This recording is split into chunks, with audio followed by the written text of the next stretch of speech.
வணக்கம். நமக்கு எண்கணி ஞானத்தையும், வேத ஜோதிட ஞானத்தையும், ஆன்மீக ஞானத்தை வழங்கிய அனைத்து குருமார்களுக்கும் நன்றி என்ற அதேவேளையில் இது ஒரு ஜோதிட விளக்க வீடியோ விருப்பம் உள்ளவர்கள் தொடர்ந்து பார்க்கலாம். நமது 18 வியூ யூடியூப் சேனலை சப்ஸ்கிரைப் பண்ணியிருக்கின்ற அனைத்து தோழர் தோழிகளுக்கும் நமது நன்றிகள். சரி, ஜோதிட விதிகளுக்கு கீழே இருக்கக்கூடிய கேள்விகளை பார்க்க போகிறோம். தயவுசெய்து தனி மனிதர்களுடைய ஜாதகம் போடாதீங்க, ஓகேங்களா? பொதுவான ஜோதிடம் சம்மந்தப்பட்ட டவுட் இருந்துச்சுன்னா அதை மட்டும் கேளுங்க. எனக்கு தெரிஞ்சதை இது பண்ணுறேன், ஓகேங்களா? சரி, நேரடியாக. Hi bro, if Guru and Shani in Rishaba 11வது வீட்டிலன்னா அப்படின்னா நீங்கள் கடக லக்னமாக வந்துடுவீங்க. 11ஆம் house Guru and Shani. If Guru and Shani in Rishaba 11வது house and Shukra in Meena 9th house. சுக்ரன் மீனம் 9th house. Okay, Guru and Shukra will பரிவர்த்தனை. Tell about the standard money wealth bro. Okay, கேள்வி என்னன்னா, கடக லக்னமாகி, நீங்க லக்னத்தை கொடுக்கல, நான் சொல்றேன். கடக லக்னமாகி 11ஆம் இடத்துல சனியும் இவரும் யாரு, சனியும் குருவும் சேர்ந்து உச்ச சுக்கிரனின் வீட்டில் இருக்காரு. இந்த ஸ்தான பலத்தில் இருக்கிறது மிகப்பெரிய வலிமை. இதற்கு அடுத்த நிலையாக சந்திரன் எங்க இருக்காரு, இதை வச்சுதான் அடுத்து உங்களோட பண அமைப்புங்க.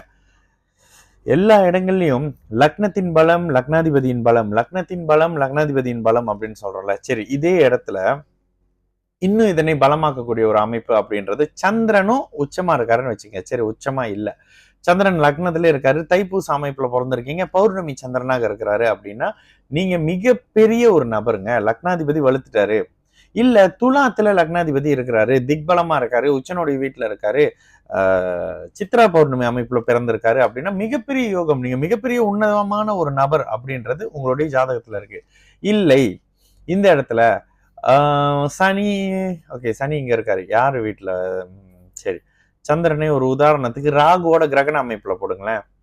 ஜாதகம் வலிமையா இருந்தாலும், லக்னம் வலிமையா இருந்தாலும் லக்னாதிபதி கெட்டு போயிடுறாருல. லக்னாதிபதின்றது உங்களுடைய கையில வாங்கிக்கிறது, பெற்றுக்கிறது, இந்த 2 வார்த்தையில நிச்சயமாக சொல்ல முடியாது.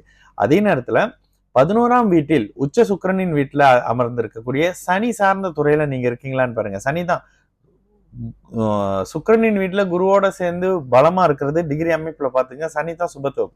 சனி சார்ந்த அமைப்புகள்ல இந்த கல்லு, மண்ணு, கிரஷரனு, இரும்பு, மெட்டல்ஸ், லாஜிஸ்டிக்கு, பழசு, அழுக்கு, ரீசைக்கிள், ஆயில் அண்ட் கேஸ், இரும்பு, மெட்டல்ஸ் மாதிரியான இந்த துறைகள்ல நீங்க இருக்கீங்களான்னு பாருங்க. இதுல வரக்கூடிய அந்த மணியுடைய அமைப்பு, பண வரவின் அளவு உங்களுடைய லக்னத்தின் பலமும் லக்னாதிபதி பலமும்.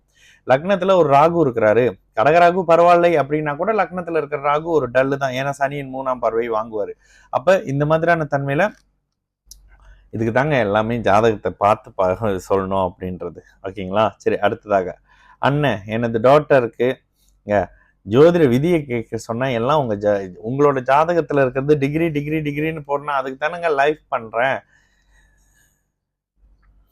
சமயத்துல என்ன நான் டைம் எடுத்து பண்றது உங்களுக்குலாம் அப்படியே ஜோக்கா ஒரு மாதிரி சிறப்பா அப்படி இருக்கா என்னன்னு தெரியல. சரி, அடுத்ததாக சந்திரகாந்த், அண்ணன் துலாம் லக்னம் 11வது ஹவுஸ், சூரியன் குரு அஸ்தமனம், சூரியன் பாதகாதிபதியா வருவார்கள். அண்ணன் துலாம் லக்னம் 11வது ஹவுஸ், துலாம் லக்னம் 11வது ஹவுஸ், ஓகே, அஸ்தகனம். எனது செகண்ட் மேரேஜ் லைஃப் பாதிக்குமா, இல்லை கடைசி வரையும் என் ஹஸ்பண்ட் கூட இருப்பனா? மேலையும் கீழே 2 கேள்வியும் நீங்க தான் போட்டிருக்கீங்களா? ஒரு ஜாதகத்துல 11ஆம் பாவகம் வலுத்திருக்கு அப்படின்னா, 11ஆம் பாவகாதிபதியும் வலுத்திருக்கிறாரு அப்படின்னா 2வது திருமணம். ஒரு ஜாதகத்துல 3ஆம் பாவகமும் 3ஆம் பாவகாதிபதியும் அதிக சுப வலிமையாக இருக்கிறாங்க அப்படின்னா அவங்களுக்கு 3வது வாழ்க்கை அப்படின்ற மாதிரியான விஷயம் வரும். இதை உங்களுடைய 3ஆம் இடத்தையும் பார்த்து முடிவு பண்ணுங்க, ஓகேங்களா? 3ஆம் இடத்தையும் பாருங்க. அதே 11ஆம் பாவக அமைப்புல இருந்து தசை நடக்குது அப்படின்னும் பொழுது பாருங்க, உங்களுக்கு அஷ்டம சனி, ஜென்ம சனி அதுக்கு ப்ரீவியஸ்ல முடியறதுக்கு முன்னுக்கு வருதுனாக்கா ஒரு கிளாஷ் மாதிரியான விஷயங்கள் இருக்கும். இது உங்களுடைய ஜாதகத்துல பாருங்க. இதற்கு 7ஆம் பாவகம் கெட்டு போயிருக்கணும். 7ஆம் பாவகம் கெட்டு போச்சுன்னா 11ஆம் பாவகம், 11ஆம் பாவகமும் 7 கெட்டு போச்சுன்னா 3ஆம் பாவகம். இந்த மாதிரியான விதிகள்ல எடுத்துக்கங்க, சரியா?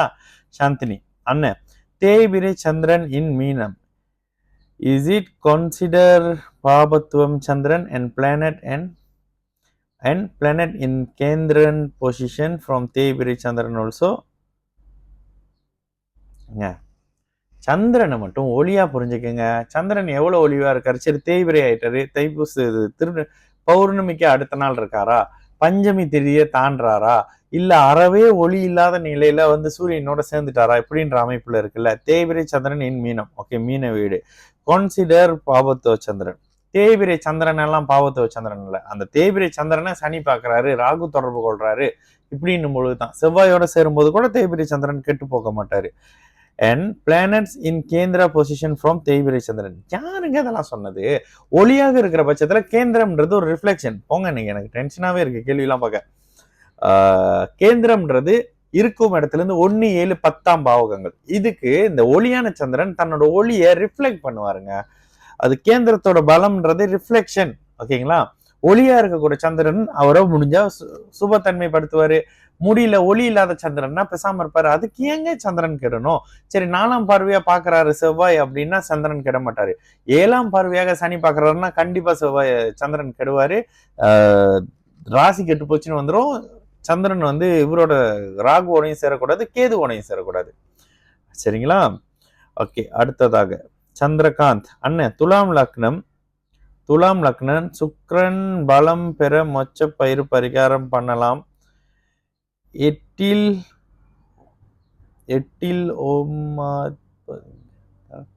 ஆதி எனக்கு ஒண்ணுமே புரியலங்க.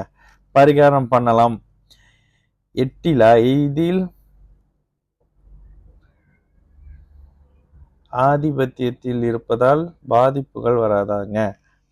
சுக்கிரனை பலப்படுத்த சொன்னா நீங்க 8ஆம் அதிபதி ஏன் பலப்படுத்துறீங்க? உங்களுக்கு 8ஆம் அதிபதி துலாம் லக்னம். துலாம் லக்னத்துக்கு ஆமா 8ஆம் அதிபதி அவர் தான். ஆனா லக்னாதிபதியும் அவர் தானுங்க.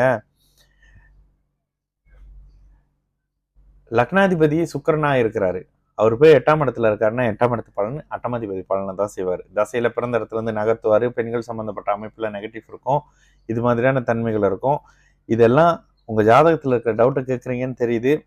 ஒரே ஒரு 8ல மறைஞ்ச சுக்கிரனை வச்சு மொத்த ஜாதகத்துக்கும் பலன் சொல்ல முடியாதுன்றதும் புரிஞ்சுக்கோங்க. சரிங்களா? அடுத்ததாக கணேஷ். மேச லக்னம் 2ல் குரு புதன், 3ல் சுக்கிரன். புதன் வர்க்கோத்தமம். இந்த வர்க்கோத்தமம் ஓகே. பரிவர்த்தனை குரு அஸ்தகங்கம். குரு தசா புதன் புத்தி ஸ்லோ. இப்ப சுக்கிர புத்தி எப்படி இருக்கும்? குரு தசை மேஷ லக்னத்துக்கு 2ஆம் இடத்துல அஸ்தகங்கமா இருக்காரு. ஓகே, அப்படின்னா சூரியன் அதிக ஸ்ட்ராங்கா இருக்காரு குரு தசையில. மேஷ லக்னத்துக்கு புதன் புத்தி எப்பவுமே பெருசா நல்ல பலன் செய்யாது, கொஞ்சம் டல்லா தான் இருக்கும். நீங்க கேர்ஃபுல்லா தான் இருக்கணும் புதன் புத்தி முடிகிற வரைக்கும். இங்க குரு வீக்கா இருக்கிறாரு அப்படின்னா குரு தசையும் சுமாரான பலன் தான் தரும். இது எப்படி பலன் தருகிறது? இந்த கேள்வி நீங்க கேட்டிருக்கிற எல்லா கேள்விக்கும் லக்னம் லக்னாதிபதி பலத்தை தாங்க பார்க்கணும். ஓகேங்களா? இங்க லக்னம் ஸ்ட்ராங்கா இருக்கு, லக்னாதிபதி ஸ்ட்ராங்கா இருக்காரு அப்படின்னா இந்த குருதசை ஒண்ணுமே பண்ணாதுன்னா அது செயல்பட இல்லாம இருந்தா கூட அவர் தன்னை சரிப்படுத்திக்கிற மாதிரியான விஷயத்த பண்ணுவாரு. சரிங்களா? சரி, அடுத்ததாக வணக்கம் சார். நீச்ச பங்க ராஜயோகம் சனி தசை but seen by both Guru and Sukkiran எப்படி இருக்கும்? மேஷ லக்னம் ஸ்டார்டட் சீன்ஸ் 2018. நீச்சபங்க ராஜயோக சனி சுக்கிரனும் நீச்சபங்க ராஜயோக சனி அப்படின்னா சுக்கிரனும் குருவும் பாக்குறாங்கன்னா துலாத்துல இருந்து பாக்குறாங்களோ? சரி, நீச்சபங்கம் எப்படி அடைஞ்சிருக்காருன்றதை நீங்க பார்க்கணும். சூரியனோட சேர்ந்து நீச்சபங்கம் அடைஞ்சாலும் சரி, வீடு கொடுத்த ஒரு உச்சமாகி நீச்சபங்கம் அடைஞ்சாலும் சரி, செவ்வாய் சேர்ந்து நீச்சபங்கம் அடைஞ்சாலும் சரி, இது அத்தனையும் முதல் அமைப்புகள்ல பாபத்துவமா தாங்க வேலை செய்யும். சனி செவ்வாய் சனி சூரியன் சேர்ந்தாலே முதல்ல கெடுதல். அதுக்கப்புறம் எத்தனை டிகிரியில சுபர் தொடர்பு இருக்கு? குரு சுக்கிர தொடர்புல இருக்கு. ஓகேங்களா? இதை பார்த்துக்கோங்க.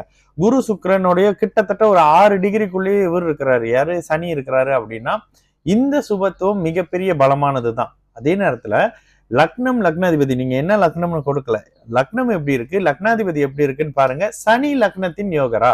நீங்க பட்டுக்கு கடக சிம்ம லக்னமா இருந்து இந்த மாதிரி சனி நீச்சபங்க ராஜயோகத்துல இருக்காரு அப்படின்னா அவர் வக்கரமா இருந்துங்கன்னு பாத்துங்க. சனி மட்டும் வக்கரமா நீச்ச வக்கரமாக இருந்தா கெடுதல்கள் ஜாஸ்தியா இருக்கும். சுபத்தன்மைன்றது கொஞ்சம் கட்டுக்குள்ள இருக்கும். ஆனா சனி கெடுதலை மட்டுமே குறிப்பிட்ட சில லக்னங்களுக்கு பண்ணுவார்ல, அதனோட அடிப்படையில லக்னத்தின் பலத்தையும் லக்னாதிபதியின் பலத்தையும் கண்டிப்பா பாருங்க.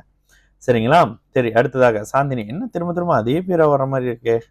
கீழே ஒரு பேரு மேல ஓகே. ஒருவருக்கு